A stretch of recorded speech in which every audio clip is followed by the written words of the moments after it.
तिब्बती राष्ट्रीय विद्रोह की आज 63वीं वर्षगांठ मनाई जा रही है। चौंतड़ा में तिब्बती विद्रोह दिवस मनाया गया, जिसमें जोगिंदर नगर व्यापार मंडल अध्यक्ष अजय धरवाल व ग्राम पंचायत चौंतड़ा के उप प्रधान रेवत राम ने शिरकत की। तिब्बत में रह रहे तिब्बतियों को चीन की दमनकारी नीतियों का सामना करना पड़ रहा है और कई तरह की यातनाओं को सहना भी पड़ रहा है। ऐसे में अपने देश की आजादी की जंग में विद्रोह करते हुए कई तिब्बतियों को चीनी सेना ने मार दिया है। आज उन बलिदानियों को भी तिब्बती समुदाय याद कर रहा है और तिब्बत में चीन की दमनकारी नीतियों का विरोध कर रहा है।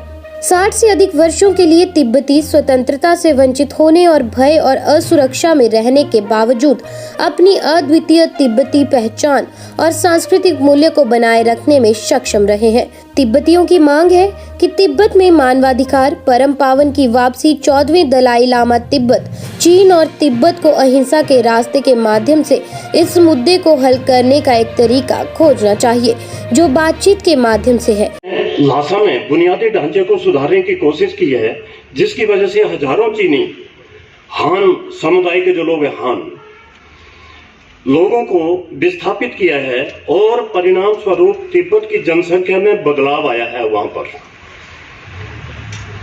14वें दलाई लामा भारत के धर्मशाला मैक्लोडगंज से निर्वाचित सरकार का नेतृत्व कर रहे हैं।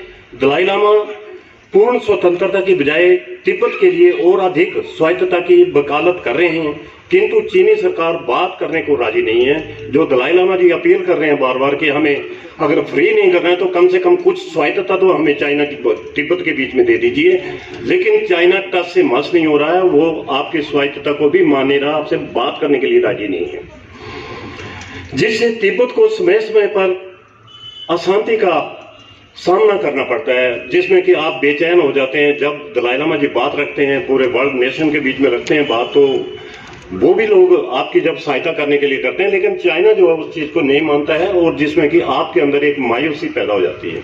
इस मौके पर बीटीएस बीड़ डेगे डिवीजन चौंतड़ा, नानचेन डिवीजन तिब्बतियन सेटलमेंट ऑफिसर तथा कर्मा गैलेक आछे दोरजे आदि तिब्बत समुदाय के लोग वहां उपस्थित रहे।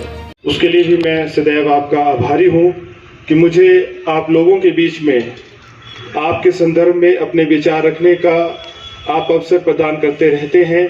इसके लिए मैं आपका धन्यवादी हूँ।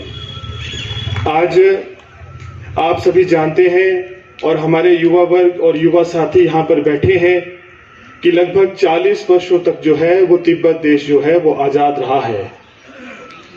और वो दिन 7 अक्टूबर 1950 का वो दिन, जिस दिन माओ त्से तुंगे ने तिब्बत पर हजारों लोगों के साथ, अपने हजारों सैनिकों के साथ अपनी वहां तिब्बत पर कब्जा किया, और तब से लेकर आज दिन तक आप लोगों को अपने देश से निर्वासित होकर हमारे यहाँ हिंदुस्तान में रहना पड़ रहा है।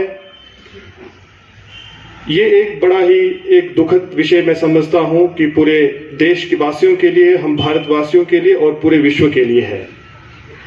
1956 से लेकर 1959, 10 मार्च 1959 तक तिब्बतियों ने सबसे बड़ा विद्रोह जो है वो चाइनीज साम्यवादी सरकार के खिलाफ उस दौरान किया।